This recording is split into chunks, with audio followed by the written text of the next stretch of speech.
connected to one of the biggest massacres of law enforcement in America has been intentionally burned down. Hello, all of my history-loving friends. This is Madam Morbid. I am your guide on any number of historical adventures.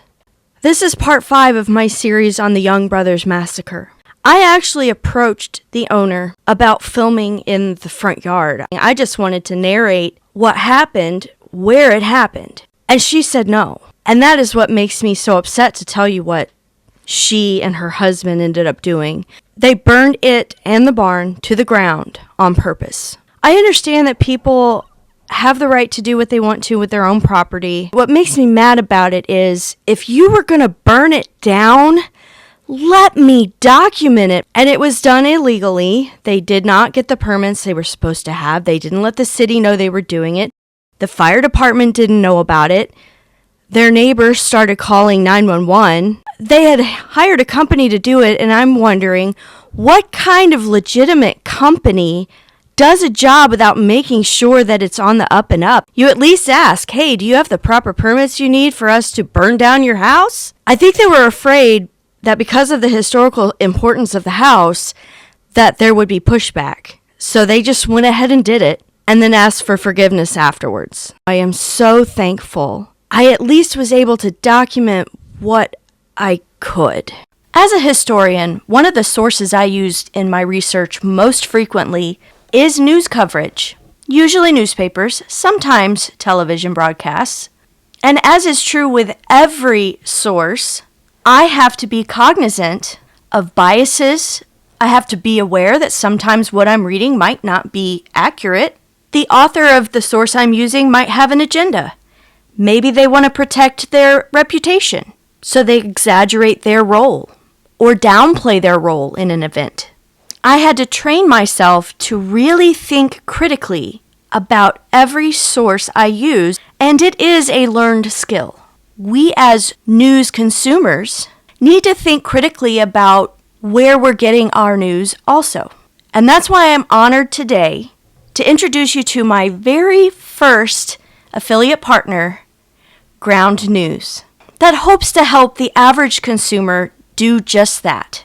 Ground News is a website and an app that makes it easy to compare news articles from around the world. It helps readers spot media bias through analysis and direct comparison.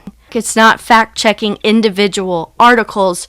Neutral third parties have examined each news outlet.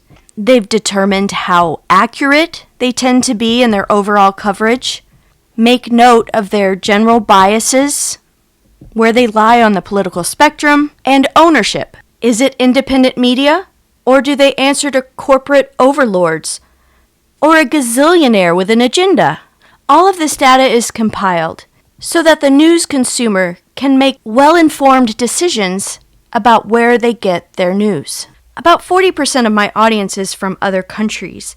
So you see up here I have it on the US edition, but you can change that. You can see what Canada is having to say about some of the crazy stuff going on in their neighbor to the south. But I'm going to go back to the United States edition.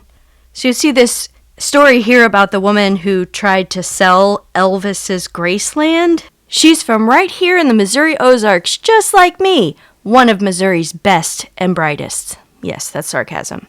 She darn near got away with it. But you can see over here a list of all of the news outlets covering this story. They're slotted based on bias. Most are in the center. Then there's a few on the left part of the spectrum. And then on the right, they're really not covering the story much at all. There's only one. Here's a list of all the articles. You can compare headlines. One of the most interesting features Ground News has to offer is the blind spot. Here, news consumers can get out of their comfort zone. You're able to see news stories that either side of the political spectrum are not covering. Ground News is just a great way to train yourself to think more like a historian when you are reading news stories. Everybody's got an agenda, and there is a way to train ourselves to recognize it, to question what we read. And Ground News has done most of the work for you. Click on the link in the description to get 40% off their Vantage plan. That's $5 a month for all of the features from the premium plan, Join Ground News today. Become a more savvy news consumer and help the channel in the process.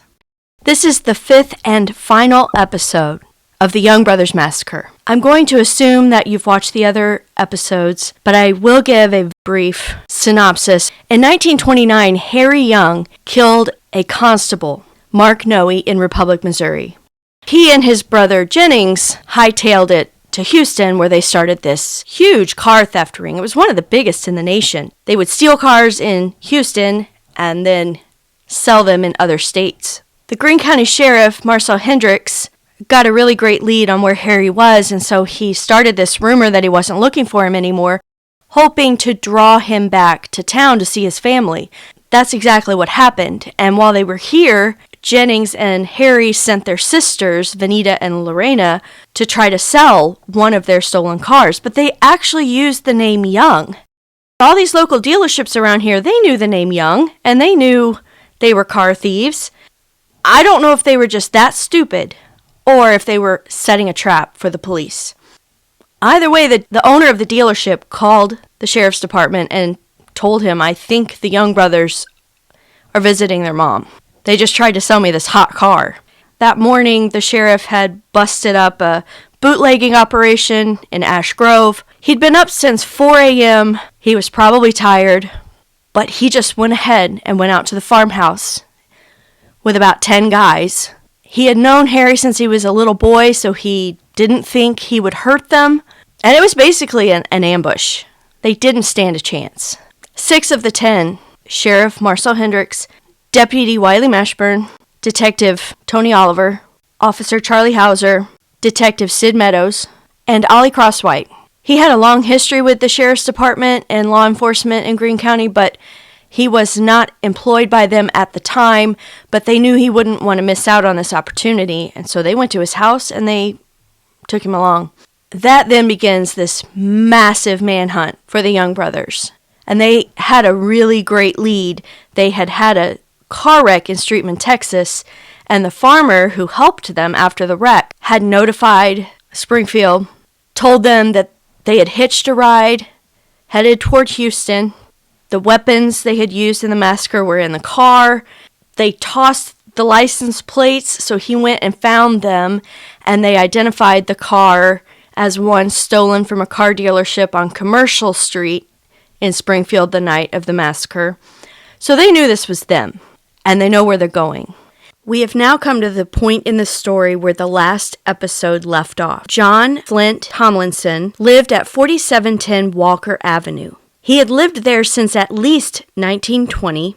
In 1932, he was 53 years old. He had 2 teenage children, John Jr. and Mary Elise. John Jr. was 17, and his daughter was 15. He was a carpenter by trade, owned his own business, he owned the house, but to make some extra money, he rented out his extra bedroom to lodgers. Only a week before, a young man, who said his name was Claude Walker, inquired about renting the room. But when Mr. Tomlinson told him the price of rent, the young man had balked and headed on his way. Now it's Monday, January 4th, and that guy is back. His brother is with him. This time he says his name is Wallace. They think that's weird, but he just kind of brushes it off, and they go ahead and rent the room to them. That day goes by normally. John and his wife go to the home of some friends, and they play 42. And he comes home that evening and he's sitting down in his easy chair and he gets out the paper and he sees a story about this massacre of police officers in Missouri. And there's a big photo of the guy he just rented that room to. For obvious reasons, he's extremely scared. I've got to tell the police, but I'm terrified that my family could get killed, my house could get shot up, and more police could get hurt or killed. I've got to think about this a little bit before I just go running to the police. So he doesn't do anything until the next morning. I doubt he got any sleep from the anxiety. He's got 2 cold-blooded killers sleeping in the bedroom next door. He gets up at his normal time, takes Mary Elise to school, and then heads to the police station. He tells them, "Look, I think these 2 cop killers are sleeping in my extra bedroom." Until the appearance of Mr. Tomlinson, the Houston police had checked out lead after lead that led to nothing. Percy Heard was much more experienced than Marcel Hendricks when it came to guys like the Young brothers. He had been involved in some pretty tight spots in the past. There'd been a guy repeatedly robbing drugstores, and people were really freaked out about it. And he managed to catch this guy in the act. His name was Frank Pierce, and he killed the guy. He had captured a bank robber named Ed Crowder. He caught the Fort Worth theater bandit named Bob Silver, and Tony Corona, the Phantom Bandit. He's not going to make those mistakes that Marcel Hendricks did. He told Mr. Tomlinson, go back to your house. Make sure your wife is not there. They parked a couple of blocks away, and they waited for Mr. Tomlinson to signal to them, it's all clear, my family's safe. Around 50 police officers were involved in this raid. They fanned out in the front yard, encircling the front door. I don't know if they were visible. Others went in the backyard to cut off any escape routes. Completely unaware that anything is going on, house painter Andrew Paul Singleton, there to visit his friend, walked up to the porch. He rang the doorbell and waited. Rang the doorbell, waited. He rang it a third time, and he was just getting ready to give up, turn around, and go home, when all of a sudden he said, quote, I saw about 10 policemen on foot carrying shotguns, rifles, and gas guns. Who are you? One of the officers said. I told him, and he said, stick up your hands. I was so surprised, and as I raised my hands, I asked the man, what's going on here? But the officers were closing in on me. One cop pushed me in the front door, and he, with another man whom they kept calling Chief, stuck a shotgun and pistol in my back. They walked me into the house, and one of them said, kick that door open. I kicked, but the door was locked. They are using a civilian as a human shield. The way the house was laid out, you walked into a long hall that split the house, and on the left was the front bedroom. And this is where Jennings and Harry were staying. There was then a bathroom and another bedroom, which shared that bathroom. Then to the right was a living room, a dining area, the kitchen. 4 men entered the house. Chief Heard, the civilian Mr. Singleton, Lieutenant Claude Beverly, and Lieutenant George Payton. There was also a reporter standing on the front porch. His name was McCormick. He watched Chief Heard cautiously open the front door and slip inside, still shielding himself behind this civilian. If I sound a little judgy every time I mention them using a civilian as a human shield, it's because I am. I find this aspect of the story horrifying. And once the last officer was inside, McCormick took the door and propped it open with a chair in case they needed to make a quick escape. The police chief, with Mr. Singleton, stopped at the front bedroom door. Lieutenant Beverly and Lieutenant Payton continued down the hall to the second bedroom. Beverly slowly opened the door. This is probably about the time they're having Mr. Singleton kick that front bedroom door. When they get into the bedroom, Beverly undoes the latch on the bathroom. Then they very quickly hop right back into the hallway. And as they do this, 3 shots ring out through the door. One of those shots goes into the hall, but luckily does not hit anybody. They continue forward into the kitchen, where they have a really good view of that second bedroom and the bathroom. Lieutenant Beverly said it was quiet for a few moments. Suddenly, one of the brothers peeked out of the bathroom. Beverly opened up with his shotgun. He fired once into the bathroom door. Lieutenant Beverly says he then heard 4 shots come from within the bathroom. Then a voice said, "We're dead. Come on in." The reporter heard someone say, "Come and get us. We're dead." Then Mr. Singleton heard them say, "Come on in. We've killed ourselves." So they all heard some version of the same thing. No one could remember exactly specifically how they said it. No one was comfortable rushing into that room just yet. So they started pelting that room with tear gas. They were shooting it through the windows outside. When they ran out of canisters, they went and got more and continued firing into the bathroom. I can't imagine what Mr. Tomlinson's house must have smelled like, and for how long. When they were finally ready to enter the room, they had trouble opening the bathroom door because Jennings was laying against it. Jennings was dead, and Harry was dying. He never regained consciousness. They were never able to ask him any questions, and he too would succumb after arriving at the hospital. The coroner would determine that the young brothers killed each other, but a lot of people doubted this story, and I doubt it too. From the photographs I've seen of the scene, they were shot multiple times. In fact, Houston's coroner initially said that Jennings had been shot 7 times. And there was doubt about this story even back in 1932. Basically, there was this code among law enforcement. If somebody has taken the life of police officers or a police officer, the code is they let that cop killer have it. I don't really know why the police would want to cover it up if they had done that, because so many outlaws at that time were blown away by the police in the same manner. But a lot of that happened after this, so maybe they were still worried about the public perception of it. I don't know. But when the local Springfield police took a look at the remains, they commented about how many times they had been shot and that it was highly unlikely that the guys had done it to each other. If you look at this picture of Jennings, this photograph looks staged to me.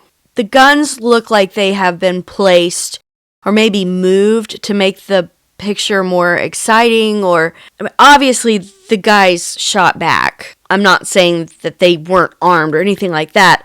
I just feel like this photograph has been tampered with, like they've wanted to make it more exciting. These guns belonged to the police they had killed. One was Wiley Mashburn's.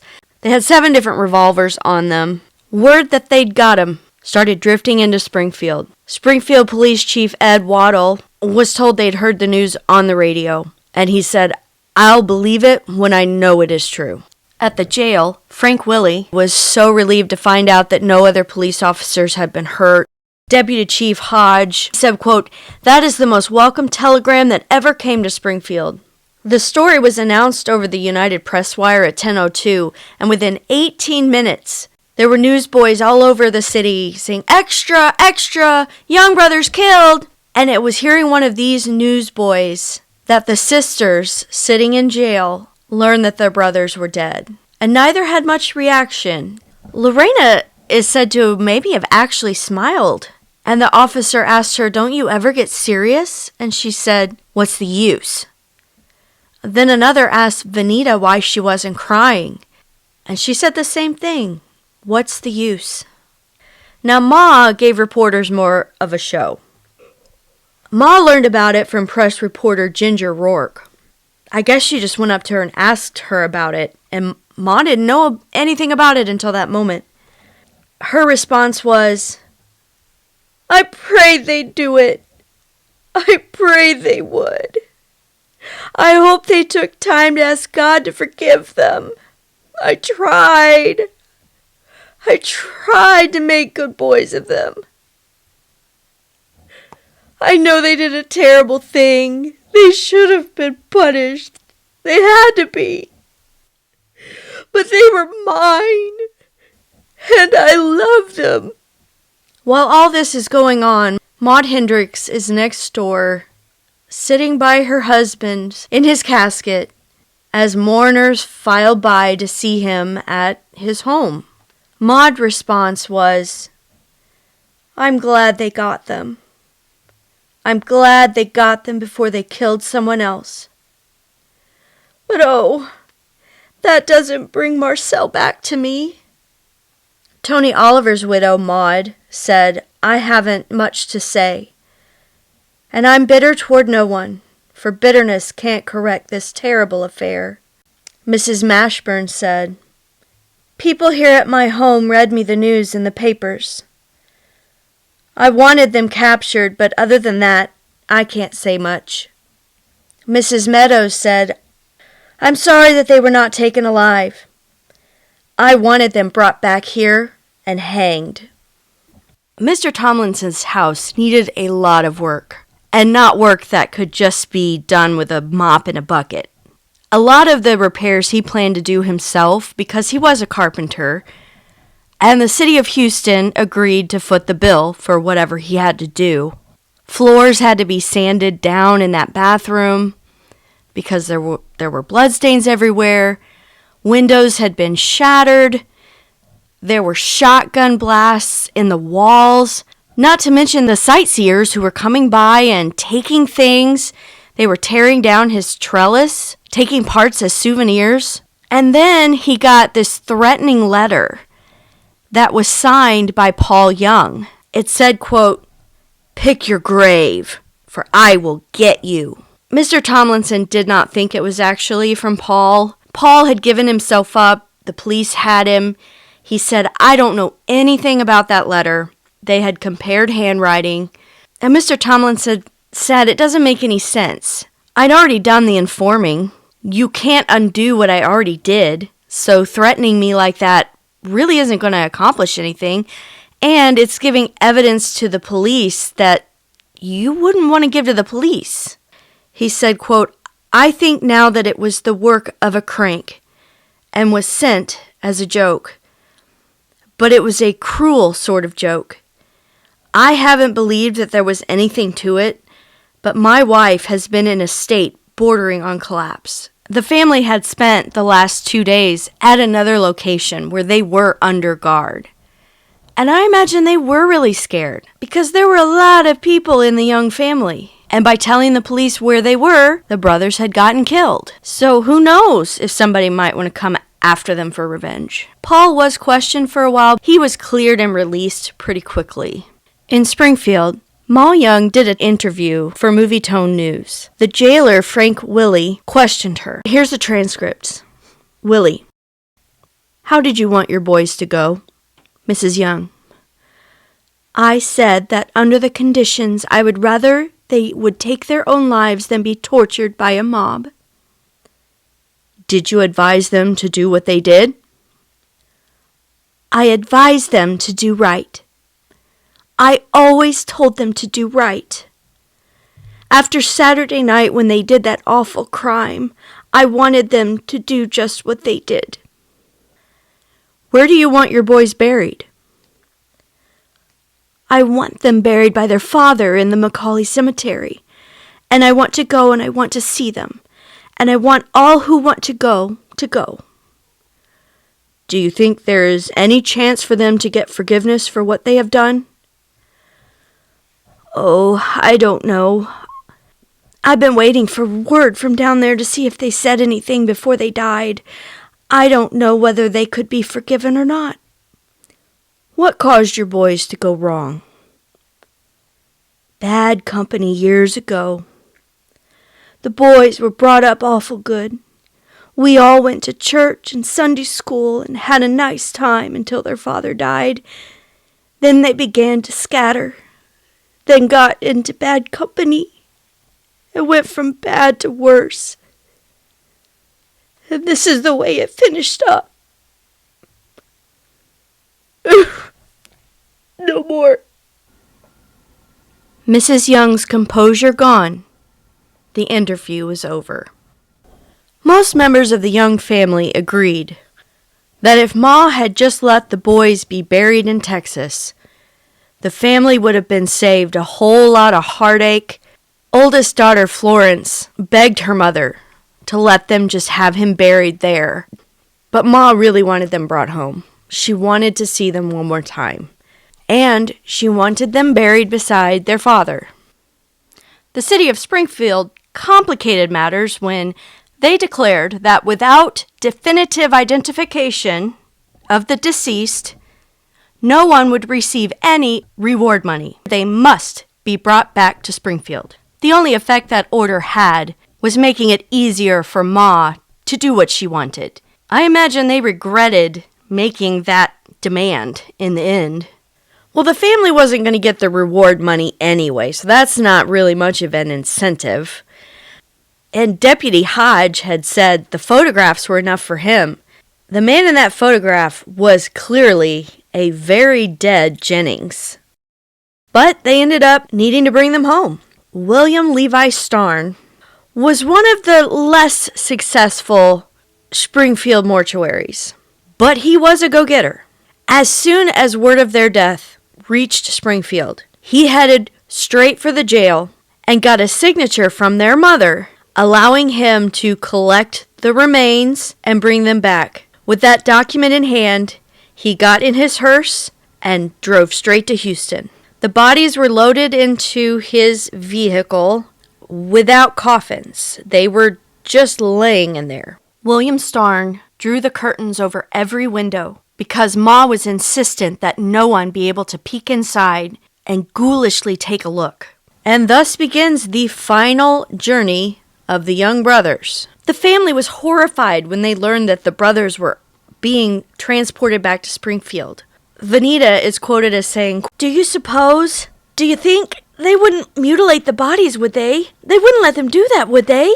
They should have left them in Texas, buried them there and had it over with. I don't want to see them buried by my father either. But Willie was already planning the funeral. She wanted the boys buried in McCauley Cemetery, next to their father. She wanted, quote, a nice spray of flowers. And she wanted Lewis Hale, who had conducted Sheriff Marcel Hendricks' funeral, to pray a good prayer. And Reverend Hale said that he would respect a grieving mother's wishes. And she needed somebody to sing Rock of Ages, because when he was 13 and Harry would have these fits, that song always seemed to help bring him out of them. On Friday, the hearse stopped for gas at Denison, Texas, which was near the Oklahoma and Texas border. Seeing the Missouri plates, the filling station employees suspected what was inside the hearse. So they asked, you got those two desperados in there? And Mr. Starn admitted, yeah, that's what we have in the back, but you're not looking at them. He did answer some questions about what had happened, about the tragedy, and then they continued on their journey. That was around noon. 5 hours later, when they reached Veneta, Oklahoma, Springfield authorities were waiting. They intercepted the hearse and said, we don't want you to go any farther. This was going to turn into a circus, and Greene County knew it, and they had absolutely no intention of letting that hearse cross the Greene County line.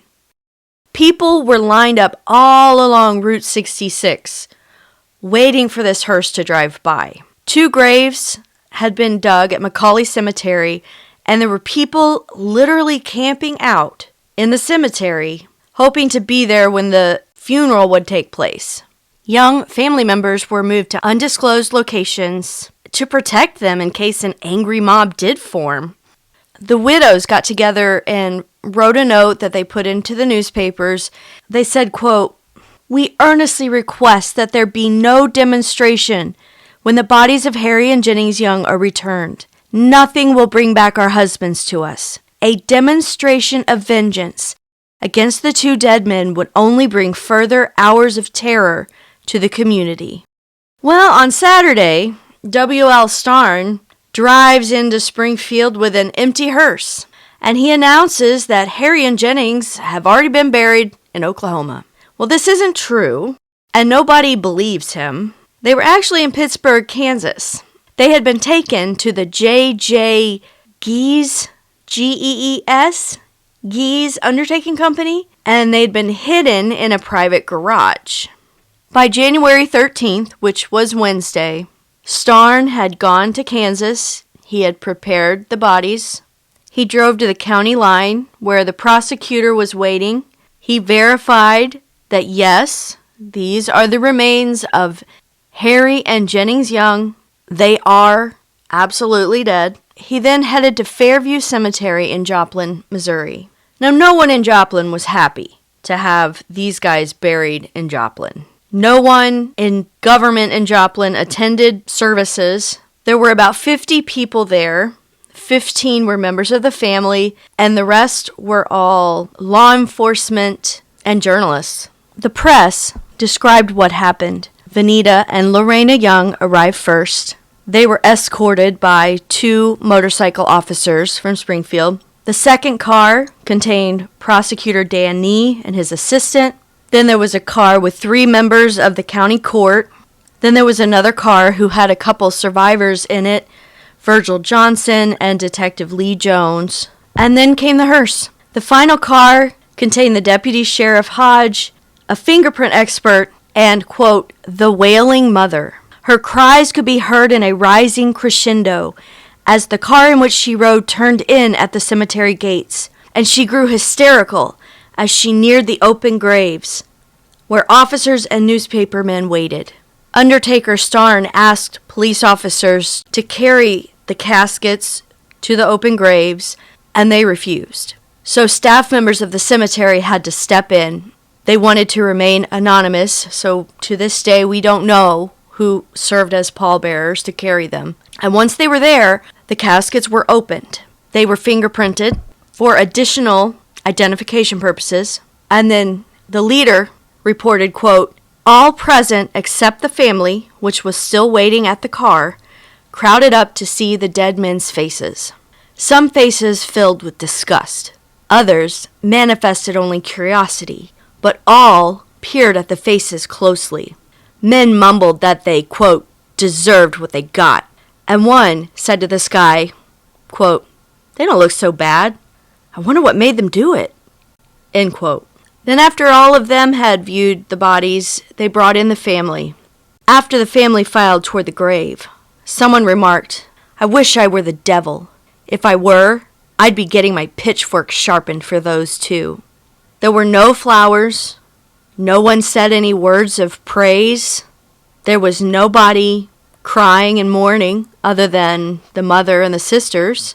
A photographer came up and started taking pictures of the body, and W.L. Starn got very angry. So the photographer, quote, hastily handed his camera to a companion who took to his heels with it. As he was leaving, Starn was shouting, I'll break your camera! I'll break every plate in it! He ordered everyone except the family, get out of here. Ma Young is said to have laid her head on Harry's chest. She kissed his face.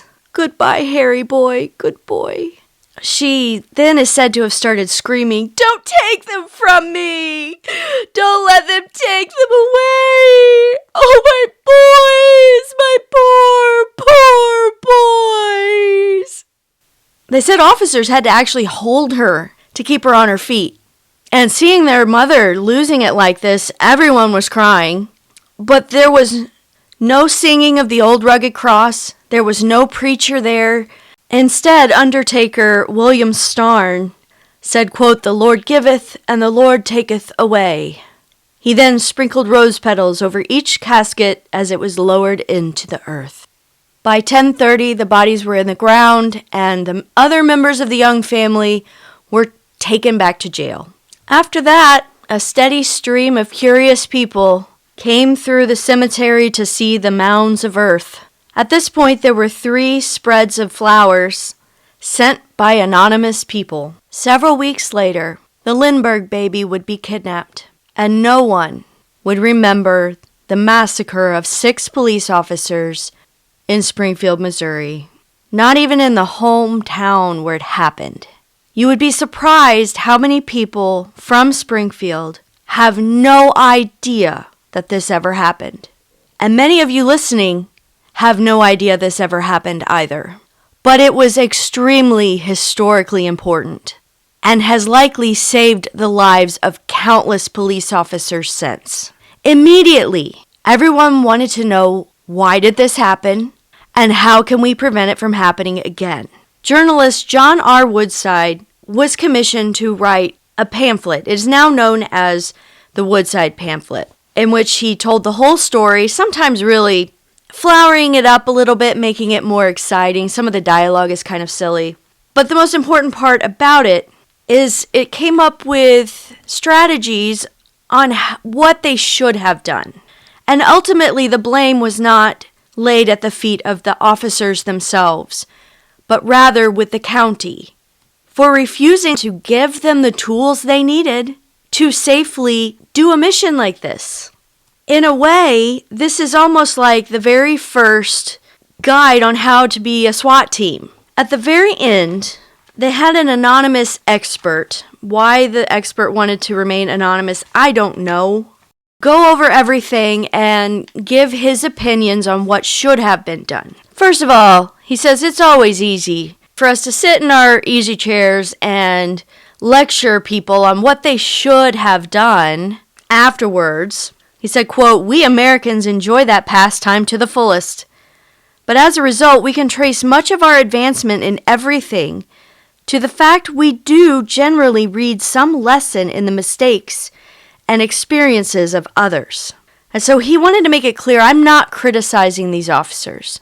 Their past experience told them they weren't going to face a lot of trouble because that's how it had always been for them.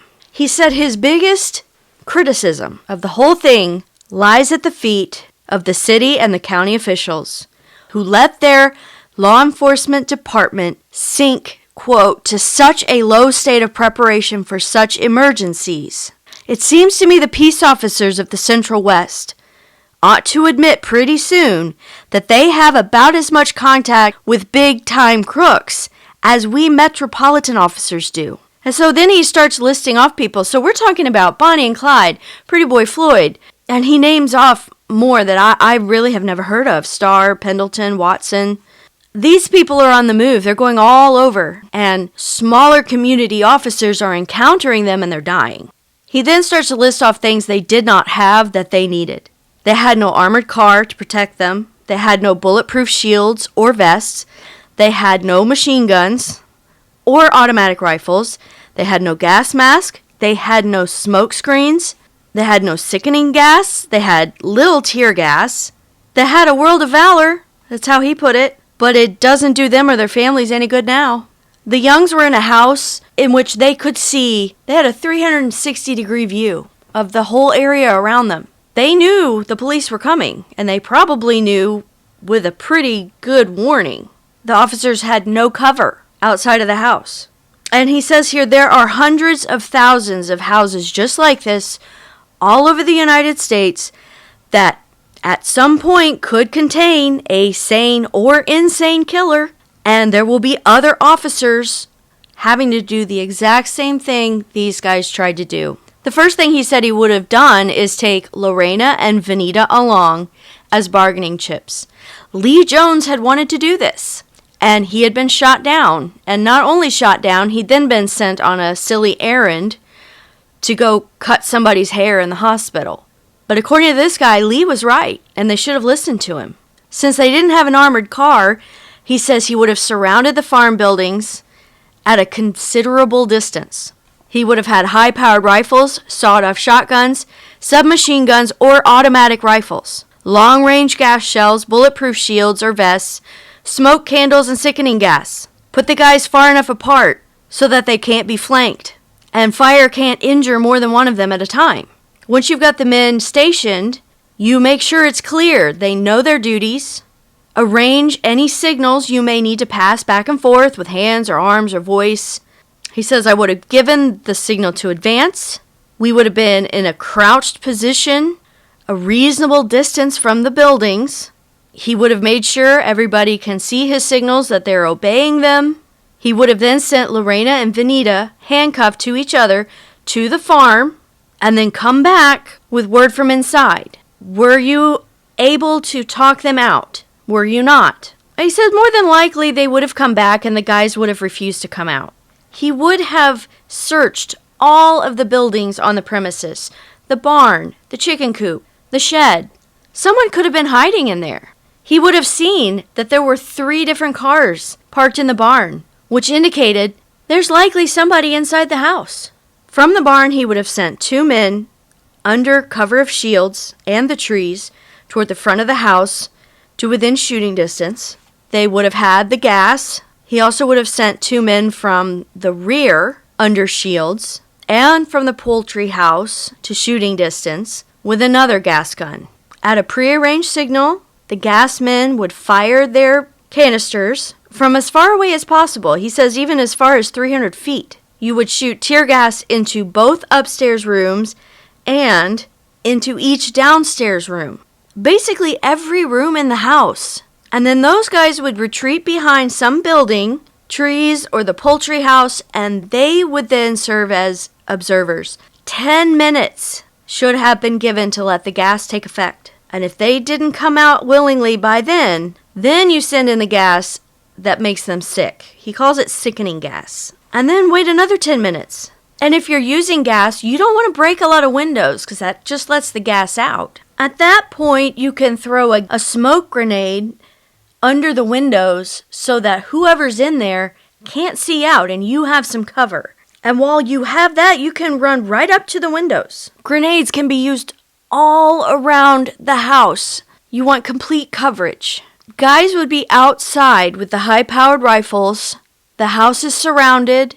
They have views of every window, while there are others that approach the house to actually engage and go inside. So he says any officer, if you're being protected by a skirmish line like this, if they draw fire from the windows, like with a sleeve or a hat, the officers by the window are to crouch down or lay flat. He said, I would have sent 2 men into the house.